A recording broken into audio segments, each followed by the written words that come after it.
эзний үгийг таамагдаг ваац холсондоо. Амен.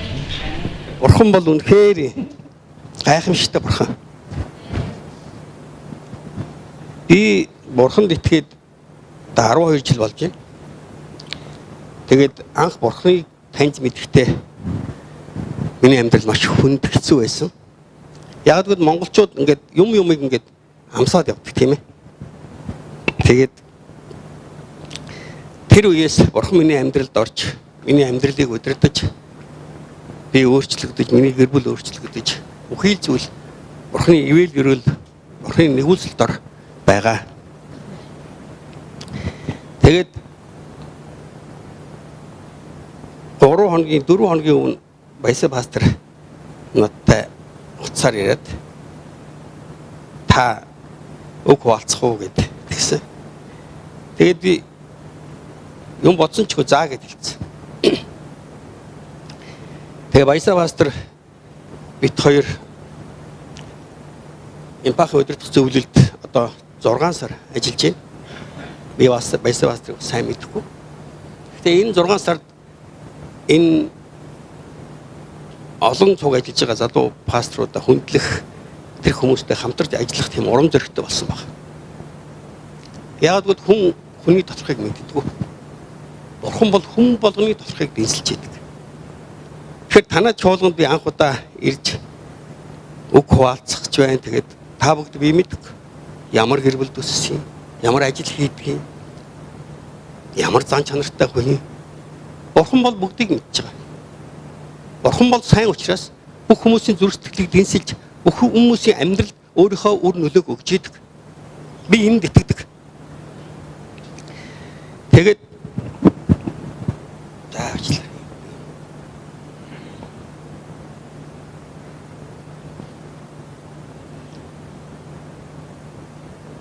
Дараа нь Бацуур пастор надтай уцаар ярьсан.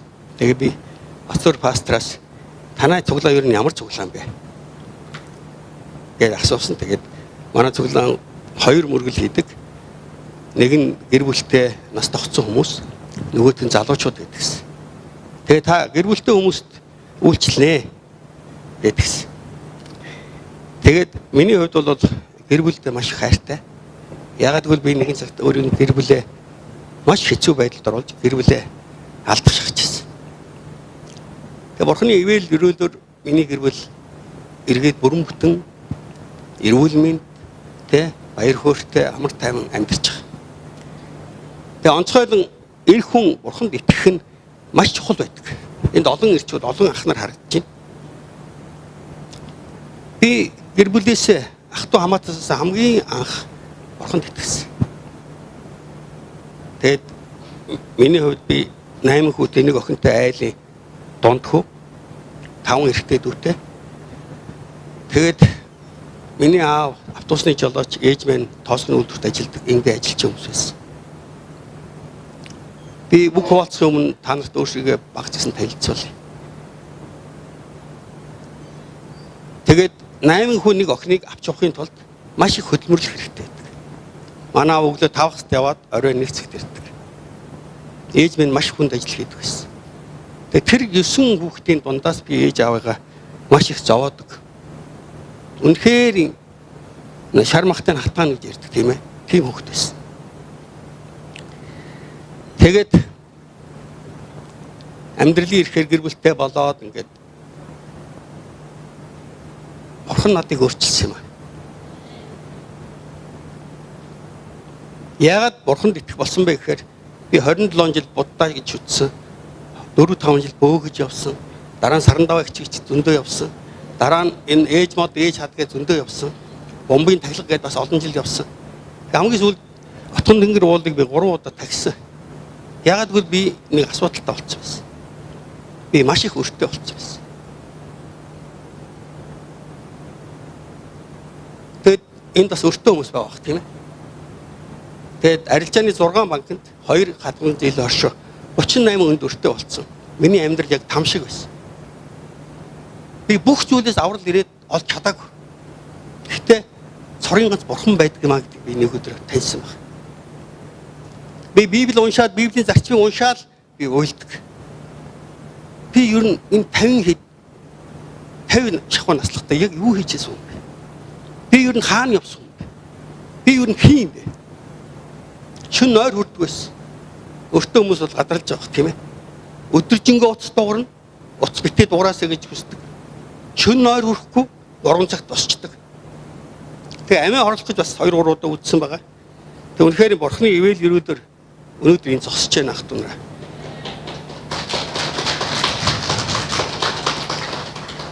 Тэг миний хувьд бол туйлын худалч, хуурамч өөрийнхөөрөө бардам хүн байсан. Тэгээд бурханд итгээд би үн чодрог байдал гэж юу юм? Зөвхт байдал гэж юу юм? Гэр бүлдээ хайрлах, үр хүүхдүүдэд хүмүүжүүлэх гэж юу юм? Хүний мөн чанар, мэс чанар гэж юу юм бэ гэдгийг ойлгосон. Манайхан Библи уншиж байгаа бах тийм ээ. Библийн үг заримдаа ингээд урд босч ирдэг. Яагаад гэвэл миний тэр алдсан алдааг бурхан ойлгуулахын тулд надад хайртай учраас бидэнд тэр үгөө өгч идэг. Тэгээ өнөөдөр миний хуваалцах сэдэв болохоор нийгэмд үлгэр дуурайлттай гэр бүл. Бид нар христчин, христийнхэн гэж байгаад бол бид нар өнөөдөр нийгмийг өөрчлөх, нийгэмд үлгэр дуурайлттай амьдрах тийм дуудлагатай болсод. Энэ зүйлийг би яг өнөөдөр та бүхэнд эзэн надаар хэлүүлэх байх гэж би бэлдсэн. За дараагийнх нь болж. Тэгээ саяны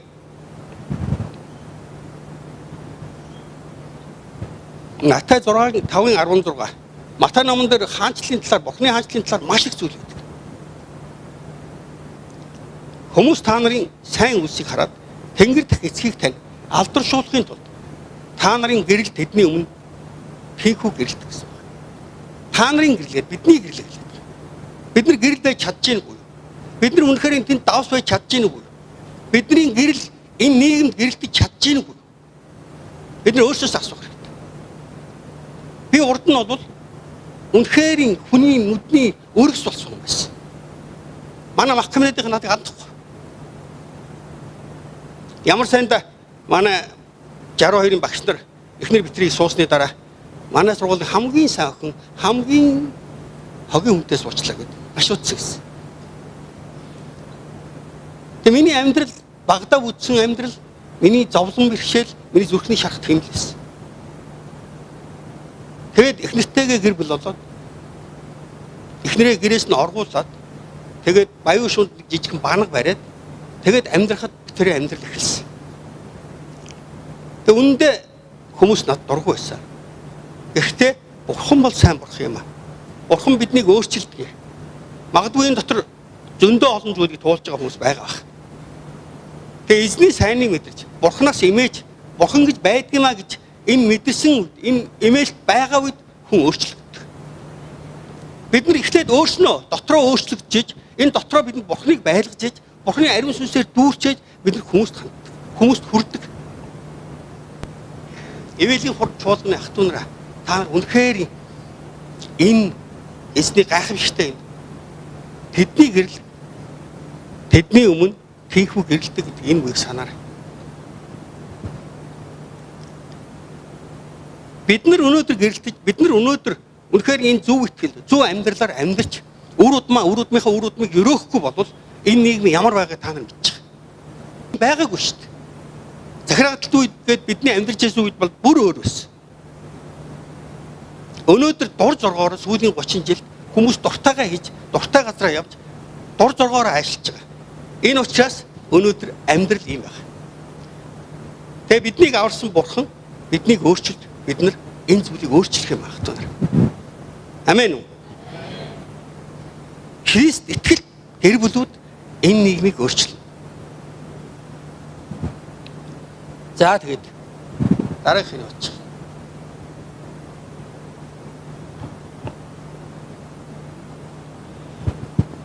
Филипп 3:20 дээр ингэж хэлсэн байгаа. Харин бидний иргэний харьяал нь Тэнгэрт байгаа бөгөөд тэндээс бид аврагч эзэн Есүс Христийг хүлээж байна гэсэн. Бидний харьяал Тэнгэрийнх. Бид нар энэ төр зур амьдарч.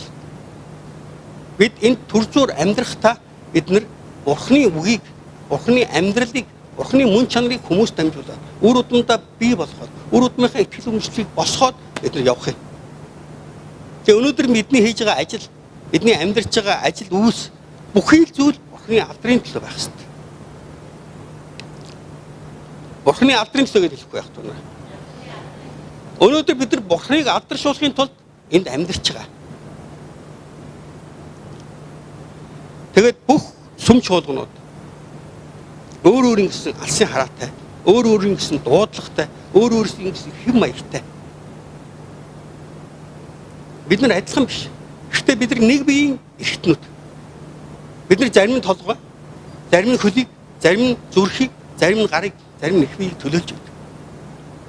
Тэгэхээр биднэрт өөрчлөгдөх ямар ч зүйл байхгүй. Бидний хувьд үнэхээр эзний зан чанарыг дуурайж, эзэн дотор өөрчлөгдөн шинжлэгдэж бие биегээ хайрлах, бусдыг өөрөөсөө дээр гэж хүндлэх үжил бий болох ёстой. Тэгээд энэ Христийн чуулган бол гэр бүлүүдийн нэгдэл юм аах. Би ойлгохдоо энэ нийгмийг, аливаа нийгмийг гэр бүлүүд бий болгож идэг. Тэгэхээр эв нэгдэлтэй чуулганууд, эв нэгдэлтэй гэр бүлүүд энэ нийгмийг өөрчилнө. Энэ биедэг. Тэгэхээр бидний итгэл үнэмшил Бурхны хаанчлалыг бий болгоход үнэхээр маш чухал.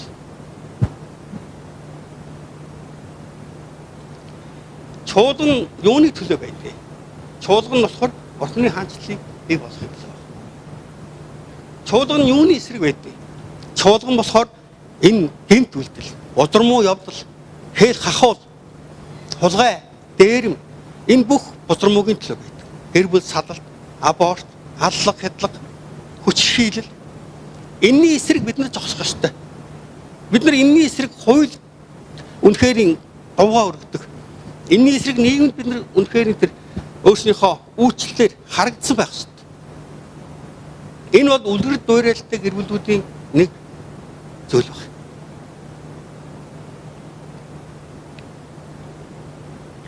Тэгээ бид нар өдөр болгон эзний үгийг уншаад шинэ бүтээл болж өөрчлөгддөг. Үүндээ бидний харьяал болохоор эндхийх бишээ. Эзэнтэй тэр Бурхны хаанчлалын харьяалт.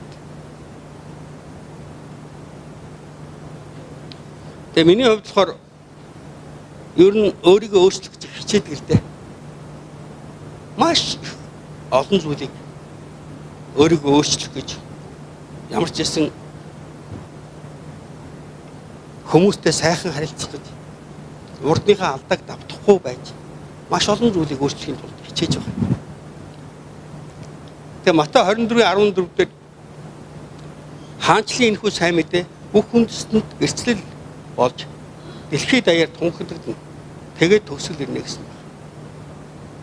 Бидний амьдрал, бидний чуулганууд үнэхээр энэ бүх үндэстнийг гэрчлэлээрээ байлдан дагуулж бүх хүмүүс үнэхээр Бурхны сайн мэдээг сонсож энэ сайн мэдээ рүү ирсэн төгсгөл болно гэж хэлсэн байна. Тэгэхээр өнөөдөр бид нар яг яаж амьдарч байна? Бидний ажил үйлс, бизнес, бидний зан чанар, бидний гэр бүл ямар байна ах тунраа. Энийг бид нар эзний үгээр шүүж, тунгааж бидний өөрчлөлт нь шинжлэхдэх энэ зүйлийн төлөө амьдарч байгаа.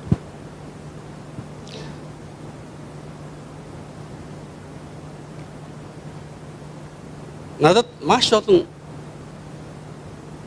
залруулчаар юм байдаг. Чуулгандаач, өөрийнхөө амьдралч. Гэхдээ яг миний санаагаар болдгоо. Тэгэхээр бид нар яг үндэ Бурхны үгийн дагуу Бурхнаас имэж ариун сүнсний энэ дүүргэлтээр энэ христчин амьдралын хэм маягаар амьдрах нь маш чухал. Тэгж чадахгүй бол бид нар дандаа алдаа гаргадаг. Дандаа нэгийг гомдоодог. Тэгээ Марк номон дээр нэг үйл явдал болдог. Марк 6-гийн 45-аас 51 дээр байдаг. Эзэн шавнараа завин цуулгаад тэгээд нуурын нөгөө эрэг рүү явуулаад өөрөө уул руу гарч залбирахаар явдаг тийм ээ. Тэгээд чавнарын завинд суугаад нуурын нөгөө эрэг рүү сэлээ явсан. Эзэн эргээд илсэн завнар нэг хол явж чадаагүй байдаг. Тэгээд эзэн өөрөө нуурын дээгүүр алхаад яг завны хажуугаар өнгөрөх гэж байгаа юм шиг та нар дараа уншаарай. Байхад чавнар нь цочоод айгаад тэгээ эргээд эзнийг дуудаад завиндаа оруулсан байдаг.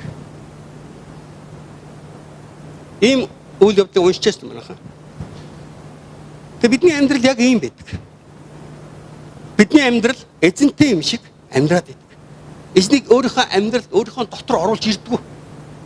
Өөрийнхөө юм хийж, өөрийнхөө зүтгэж, өөрийнхөө юм болгоны бүтээхийн тулд бид нар явж идэг. Тэр бүлэн ингээд салхинд нүдүүлэл, шуурганд нүдүүлэл үнэхээр юм төвчээрээ барж, тэнхээгээ барж амьдарч байдаг. Ийм юм байгаа юм байна. Манай чуулганд бол байдаг. Танай чуулганд би сайн мэдхгүй. Тэгэхээр эзнийг яг өөрийнхөө төв болгоод энэ ариун сүнсний хөтөлтөөр амьдрах юм бол бид нар өөрчлөгддөг. Би энийг л сурч байгаа.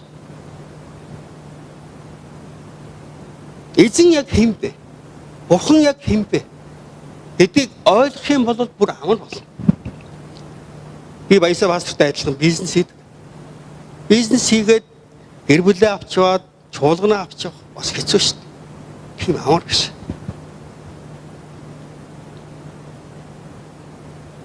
Энэ маш олон зүйлийг зохицуулах мэрэгүү ухаан, муу сайныг ялгах чадвар, төвчээр хатуужил олон зүйлийг эзний үгнээс сурчиж энд явдаг. Би одоо 60 хүчээ, 60 хүчээ. Гэхдээ би нэг юмыг ойлгосон. Юуг ойлгосон бэ гэхээр миний амьдрах хугацаа мөч болгон би бурхантай л хамт байна. Би урд нь зөндөө алдсан шүү дээ. Зөндөө бузар болоо муухай юм хийчихсэн. Тэгэхээр ялангуяа энд нас тогтсон ирчүүд байгаа баг. Өвөө болцсон өөнөр байгаа баг. Би 2 ачтай 4 зээтэй хүн. Миний хувьд би үр хүүхдүүдээ сайн хүмүүс байж, бурханлаг хүмүүс байлгаж. Ач зээнрээ үнэхээр юм бурхны хайрладаг, хүндэлдэг хүмүүс байлгах нь миний хамгийн гол зорилго. Миний хүсэл. Би бурхнаас гуйдаг. Би таны өмнө дуулуургүй байж, маш олон гинтэл бэртэл авч, маш олон зүйлээр таны ариун сүм дугныг бодралсан. Та надад насыг өгөөч. Би энэ ач зээнрээ би үнэхээр хормын хийлгээд би танд юм байна. Надад энд хийх ажил зөндөө байна.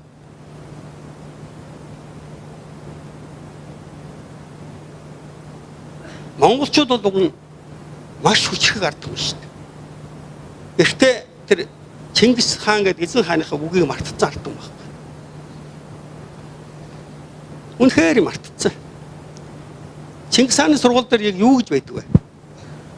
Маш олон сургаалууд байдаг. Яг Библийн зарчимтай дүүцсэн. Хамгийн сүүлд агуу их эзэн Чингисийн үр удам ийм ч амьдарч явах бидэ гэж хэлэгдэхээс би санаа зовж яана гэж бичсэн баг. Та нар уншаарай. Өнөөдөр бид нар үнэхээр эзэн Есүс Христ агуу хаантай болсон улсууд. Энэ хаан хизээч биднийг хуурдаггүй. Энэ хааны үгэнд, энэ хааны зан чанарыг дуурайж амьдрах юм бол бид нар үнэхээр олон зүйлийг босгон байгуулж, олон зүйл дээр даван туулж чадна. Үгэнд үнэхээр хайртай байх нь аюул чухал. Эзний үг бол үнэхээр хөдлөшгүй. Би ч нэг айхтар сургууль мургуул сураагүй л дээ. 10 дугаар ангиас хөгжсөн. Гэхдээ эзний үгийг би үнэхээр өдөр шөнөгүй хошдог. Эзний үг надад үнэхээр өөрчлөлт шинжилтийг, даруй байдлыг, хэмжлийг өгдөг.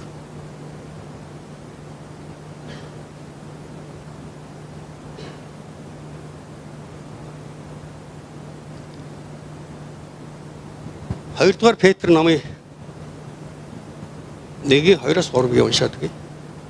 Бурхан болон бидний эзэн Есүсийг мэдснээр та нарт нэгүсэл ба амар амгалан улам ариун болохыг өрөөё. өөрийнхөө алдар ба давуу чанараар биднийг дуудсан түүний жинхэнэ мэдлэгээр дамжуулан түүний бурханлаг хүч бидэнд ам болоод сүсэгдэлд хамаатай бүхнийг сойрхсон гэж. Энэ ишлэлийг уншихаар маш их зүйл байдаг. Түүний алдар ба давуу чанараар бидний амьдралд гайхамшигтай нэг үсэл өрөөл ирсэн. Түүний цусны үнцнэр бид нар өнөөдөр аврагц ах дунаа. Хүмүүс муулжлаа. Би ерөөс ичдэггүй. Хааж тунхалдаг. Бурхны үгнээс ичээд би хайчих юм. Бурхнаас би ичээд хайчих.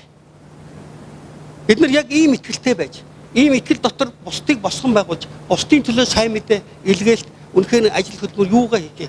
Бүх зүйлийн төлөө явж байгаа. Тэгээд нэг эдэнд нэг юм өөдгөө зан гэх юм уу нэг байдаг. Өө яах вэ? Олжлаа. Гайгүй. Гайгүй гэдэг үг чи яг юу гэсэн үг? Нэг бол гайтай, нэг бол зөв зөвхөр гэсэн байх хэрэгтэй шүү дээ. Тэгээ хүмүүс ингээд нэг юм итгэж өгдөг. Бурхан байдаг. Бурхан өгөө өгсөн. Бурхан бидний амьдралыг гайхамшигтайгаар шинжилнэ гэдэгт итгэхгүйгээс болоод маш их цагийг алддаг. Би эхний 1-2 жил тэгжсэн. Өө чадахгүй юм. Чи ямар хэцүү юм. Би эхнэртээ тэгж гомдлоо гэсэн. Тэгээд нэг ирчүүдийн цугларалтанд очиод үнэхээр миний зүрх сэтгэл хугарч нуурч би өөрийнхөө алдааг ойлгож нус нулимсандаа холилж тэгжээж өөрчлөгдсөн. Тэрнээс хойш би маш сайхан амар амгалан эзний ажлыг хийхэд аягүй төвөггүй болсон.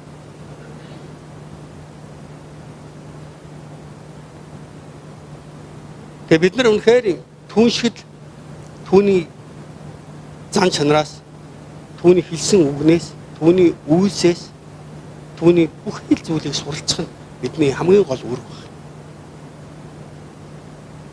Энэ Библи үндсэндээ Есүс Христийг бичсэн шүү дээ. Эхнээсээ ахвалаад дуустал. Би тэгж ойлгодог. Тэр Бурхны гайхамшигтай хайрыг бичсэн.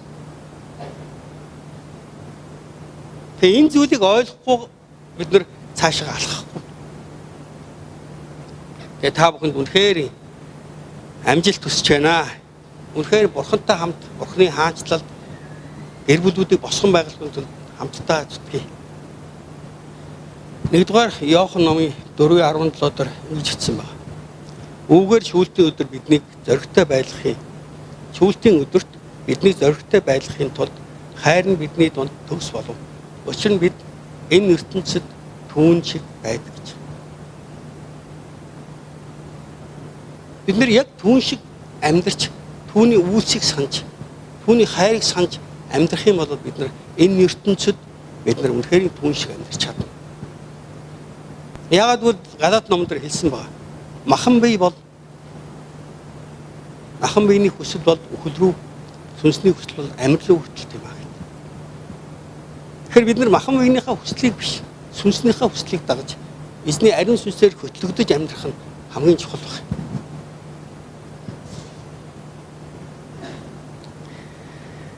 За тэгээд өнөөдөр бид нар яг энэ нийгэмд энэ сайн сайхан амьдрахын бүхэл хүн явж байгаа.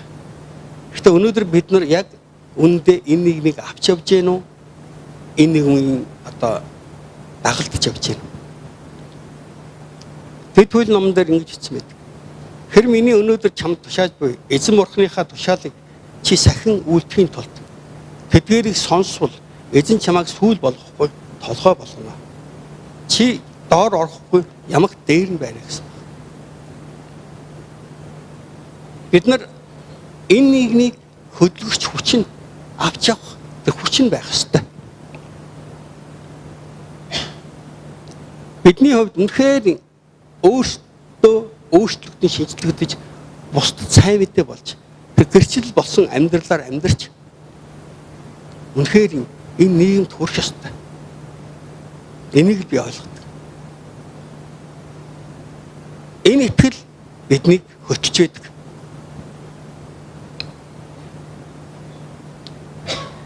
Библиэлд болохоор маш олон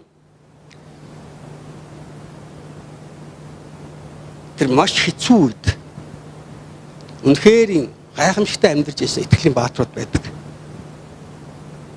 Йосеф байна тийм ээ. Амьдрал нь тийм сайхан байгааг харан талхаасаа л хөдөлтөгдөөд шоронд ороод үнэхээр хэцүү боолын амьдралаар амьдарч ирсэн. Тэгээ Йосефтэй эзэн хамт байсан учраас Йосеф тэр бүр нийгмийг өөрчлөх зүйлийг хийсэн байна.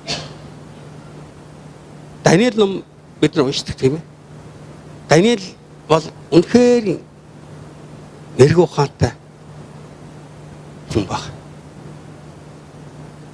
Тэгээд Даниэл чи яг бидний шиг их орондоо байгаагүй шүү дээ. Бабилон цөлөгдөөд тэгээд цөлөлгөнд амьдарч явахдаа Даниэл яг Бурханы сүнсээр дүрж тэр ер бүсийн сүнсээр Бурханд хандаж Бурхан залбирч ирсэн байна.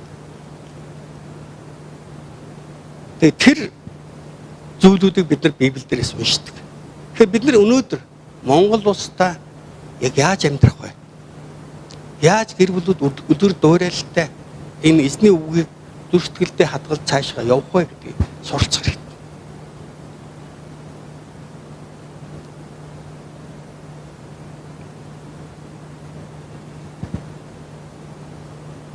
Даниэл номон дээр энэ 6-гийн 3 дээр ингэж бичигдсэн байна. Тэгэхэд өнөөх Даниэл ер бүсийн сүнсийг авсан тул сайд нар аймгийн зарчтаас тодорч эхэлсэн өгөөд хаан түүгээр бүх хаанчлалыг захируулахаар төлөвлөж байваа гэсэн. Ер бүсийн сүнс гэж хэлэхгүй яг tunараа. Бид нар эзэнд итгээд үнэхээр энэ ер бүсийн сүнстэй амьдарч эхэлдэг. Бид нарт энэ ер бүсийн сүнс, энэ ариун сүнсний тусламж биднэрт байж, бид нар бусдыг хайрлаж, бусдыг үнэхээр өөрөөсөө дээр гэж үзэж, бусдад үнэхээр тусалж ингэж өөрчлөгддөг. Тэгээ энэ өөрчлөлтийг үнэхээр та бүгдэд байгаасай. Та бүгд энэ өөрчлөлтөөр үнэхээр маш олон гэр бүлүүдийг, маш олон бизнес, маш олон зүйлийг босгон байгуулжээ гэж миний хувьд хүсэж байна.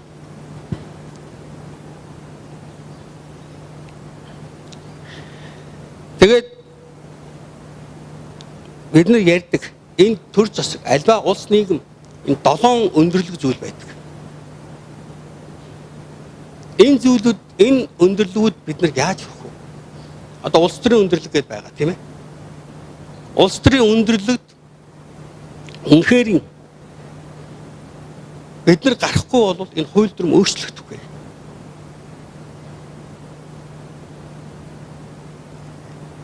Төр засгийн энэ байгууллагуудад итгэгч христчэн хүмүүс үнэн чанарыг тогтоохгүй бол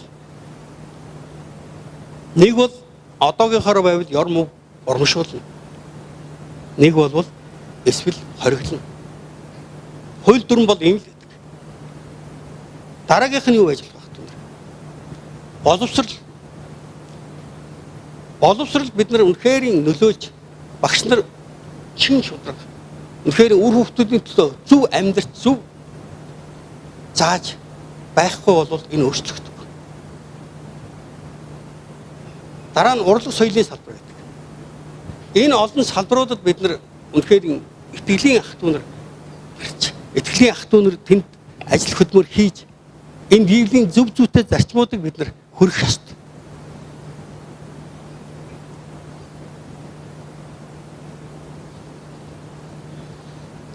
Боловсролын салбар дээр хуучин бид нар өөр багаасаа ийм юм үздэг байсан. Хүн сарамгчгаас гарсан гэдэг арвин ондог тий. Тэр одоо бол баг явж л байгаа. Тэгээ Библиэлд чинь хүнийг бурхан бүтээсэн гэж бичсэн байна шүү дээ. Тэгээ монголчууд ярьдаг эхэн болонгартай бол адган тэмээ гэдэг. Тэгэхээр бид нар хаана ажиллана? Хаана үйлчилж байна? Тэр байгаа газартаа эзнийг гэрэл давсуулж үлгэр дуурайлттай амьдрах хэрэгтэй. Би таныг хаана ажиллаж байгаа, ямар хөдөлмөр хийж байгаа мэдэхгүй. Гэхдээ бурхан мэдж байгаа.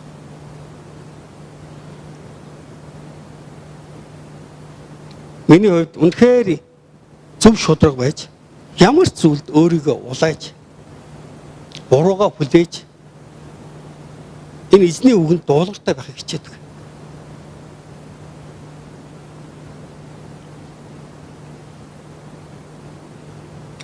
мэдээллийн салбарт маш их тийм буруу зүрх мэдээллүүд орж ирдэг. Хэвлэл мэдээллийн өндөрлөг гэдэг болохоор ерөөсөө энэ нийгмийн ёс суртахуун, нийгмийн одоо энэ үзэл бодлыг атгачаад байгаа. Тэгээ энэ бид нар дуугарч зөв зүйлийг хийж байх нь аягүй чухал. Тэгээд мэдээллийг нэг бол сайн, нэг бол муу гэж ялгадаг. Одоо энэ Facebook ямар нэгэн мэдээллээр дандаа ихэнх нь муу юм яваад байна. Тэрэнд хүмүүс хошуураад тэрний араас үнэхээр хүмүүс явж байгаа. Тэгэхээр энэ зүйлүүдийг бид нар эзний ер бусын сүнсээр ойлгож энэ зүйлийг зогсоож талбартаа бид нар энэний төлөө тэмцэх ёстой юм байна. Тэгээ итгэл үнэмшлийн бид нар чинь маш олон би түрүү хэлсэн чинь зөндөө олон юм дагж ирсэн. Тэгээд эцсийн эцэд ганцхан зүгийг олж авсан. Би байсан байгаагүй хамаагүй. Миний үр удам, миний Монголын ирээдүй болсон залуучууд энэ бурхныг хүндэлж, бурхнаас имэж амьдраасаа гэж миний хувьд хүсдэг. Энэ бол үнэхээр бидний хүсэл байх ёстой. Энд өвөө хүмүүс байгаа бах, тийм ээ? Эмээ хүмүүс ч байгаа бах. Бид нар юу үр удамдаа үлдээж чадах юм бэ гэхээр бид нар үнэн чудар итгэл үнэмшлэл үлдээж чадна. Бид нар юу үр удамдаа өвлүүлж чадах юм бэ гэхээр бид нар зөвхт амьдрал, ажилсаг байдал, сайхан чанараал үлдээж чадна. Тэрээс бид нар өөр юу ч үлдээж чадахгүй шүү.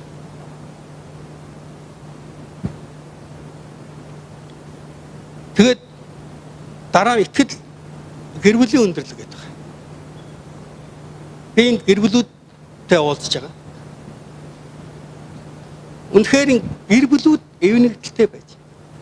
Энэ нийгэмд ах トゥ хамаатан садан найз нөхөд ойр орчныхоо хүмүүст эрэл давс болж тэр сайн нөлөөллийг үзүүлэх юм бол энэ нийгэм чинь гэр бүлээс л бүрдэж байгаа шүү дээ, тийм ээ? Тэгэх юм бол бид нар үнэхээр ядалтай амьдрна. Эзний гайхамшигтай өөрчлөлт шинжилтийг энэ гэр бүлүүдээрээ дамжуулан энэ нийгэмд хүргэх болно. Яагаад сул дуурайд байна хатунраа? Би яг ийм зүйл шатдаг. Үнэхээр би түрүү ингээд гоё магтаад явжсэн. Би зүгээр ингээд баясаа пастор хажууд ингээд даруухан ингээд гараа өргөөд ингээд магтсан. Би цуглаан дээр бол тэгж магтдаггүй. Би цуглаан дээр эзнийг магтахдаа үсрээл буугаад байдаг.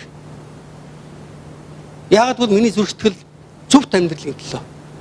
Зөв энэ эзний гайхамшигтай инэрл хайрын төлөө. Үнэхээр хүмүүст энэ зүйлийг хүргэх ёстой гэж хүсдэг. Тэгэхээр бид нар ийм шатсан зүрхтгэлтэй байх ёстой. Бид нар үнэхээр юунд бууж өгөхгүй. Бурхан биднийг хамгаална гэсэн шүү дээ. Бурханы хамгаалалт бидэн дээр байгаа.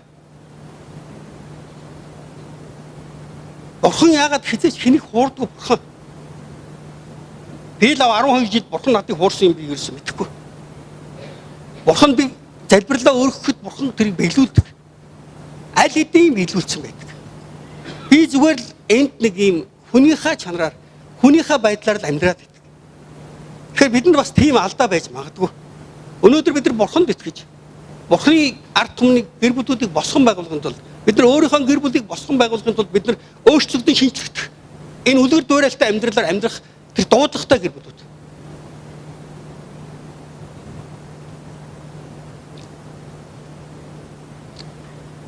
Бид нар хамгийн сүүлд бизнесийн өндөрлөгийг энэ бизнесийн өндөрлөгийг бид нар бидний үр удмын олж авахгүй бол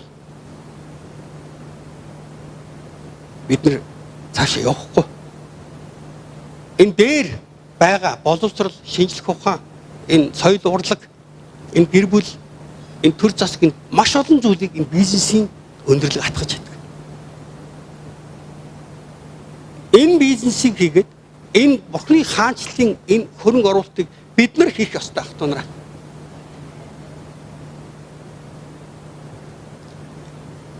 Би танаас хэлэхэд пастрыг маш сайн дэмжээр. Танай пастор ч онцгой хүн шүү. Ер нь нэг Япон пастор ирээд уйлжсэн байхгүй эмхтэй. Бизнес хийгээд чуулган авч явдаг гэсэн чи уйлаадсэн. Тэгээ би одоо яагаад бодоод байгаа юм бол сүүлд нь хоол идэж байхдаа асуусан чинь яа та ямар хэцүү амьдрэх юм бэ гэсэн. Бизнес хийгээд тэгээд чуулгана авчирнууд чи айгүй хэцүү шттэ гэсэн. Тэгээ баясаа битрийн хувьд бол айгүй дэвш байх шттэ. Яваад байгаа.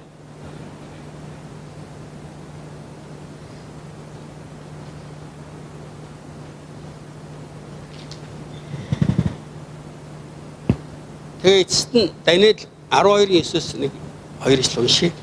Тэрээр Даниэл өөрийнхөө замаар явхтун. Учир нь эдгээр үгс эцсийн цагт хүртэл битүүмжлэгдэн лацагдсан юм а. Олон хүн шинжлэгдэн ариусгагдаж, цэвэршүүлэгдэн харин хэдэнчид хүмүүс хилэнцээ үйлдэнэ. Хилэнцид хүмүүсийн нэгэн ч ойлгохгүй. Харин Христосийн ухаантнууд ойлгоно гэсэн. Энийг дахиад нэг уншиж хоолоод. Даниэл өөрийнхөө замаар явхтун. Учир нь эдгээр үгс эцсийн цаг хүртэл битүүмжлэгдэн лацлагдсан юм а. Олон хүн шинжлэгдэн ариусгагдаж цэвэршүүлэгдэн харин хилэнцэд хүмүүс хилэнцээ үлдэнэ. Хилэнцэд хүмүүсийн нэгэн ч ойлгохгүй. Харин Христосийн ухаантнууд ойлгоно гэсэн байна. Бид нар Бурхны үгийг ойлгож бид нар өөрийнхөө зан чанар, амьдарч байгаа амьдрал, төлөвшил бүх зүйлдээ бид нар үнэхээр Христосийн ухаантай байх хэрэгтэй. Христосийн ухаантай хүмүүс үнэхээр гэр бүлээ авч явж, Христосийн ухаантай хүмүүс энэ нийгэмд нөлөөлдөг. Би та нарыг үнэхээр Христосийн ухаанд суралцаасаа гэж хүсэж байна. Гайхамшигтай Бурхны ер бусын тэр сүнсээр дүүрч энэ Христосийн ухаанд суралцаж үнэхээр хэлэх ярих дээр цэгнэн дүгнэж бусдыг босгон байгуулж бусдын төлөө гэсэн амьдралаар амьдрах юм бол Бурхан биднийг өрөөдөг. Амен багтунараа. Бид нар өрөөгдөхийг хүсэж байгаа тийм үү? Сайхан үлгэр дуурайлалтай амьдрахыг хүсэж байгаа. Гэхдээ бид нар үнэхээр шинжлэгдэн өөрчлөгдөж энд хэлсэн байгаа шүү дээ. Ариусгагдаж, цэвэршүүлэгдэж энэ Христосийн ухаанд суралцах нь бидний гол үүрэг байна. Тэгээ та бүхэнд үнэхээр амжилт хүсье. Өөрчлөгдсөн, шинжлэгдсэн хувь хүн болон гэр бүлүүд энэ нийгмийг өөрчлөн шүү. Гэхдээ Христ итгэлтэй. Үнэхээр чин сэтгэлээрээ, чин зүрхээрээ Бурханд итгэсэн гэр бүлүүд энэ нийгмийг өөрчилнө. Бид нар үзэхгүй байж болно. Бид нар өнөөдөр зөв зөвтэй суурийг, жинхэнэ бурханлаг хүмүүсийг, бурханлаг үр удмыг бий болгох нь бидний үүрэг байна. Тэгээ та бүхэнд залбирая.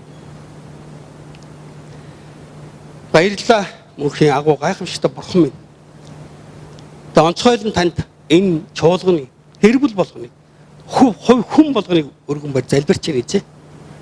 Та бол агуу гайхамшигтай сүр хүчтэй цорын ганц амьд Бурхан учраас та өөрийнхөө алдрыг энэ чуулган дээр байлгаж, та өөрийнхөө нэгүслийг энэ чуулганы гэр бүлүүд дээр байлгаж, ажил хөдөлмөр үнэхээр гэр бүлийн харилцаа зан чанар дээр нь байлгаж, та тэр Христосийн ухаантай олон гэр бүлүүдийг, олон хүмүүсийг гаргаж, та шинжлэгдэн өөрчлөгдсөн, ариусгагдсан амьдралыг өгөөч гэж танаас агуун залбирч байна. Танд алдар магтаал хүндлэн бай гэсэн юм. Таны агуу хүсэл энэ чуулганы гэр бүл болгон дээр, хүн болгон дээр илэгдэх болтугай гэж эзэн Есүсийн нэрээр ерөөн даатхан залбирч байна. Амен.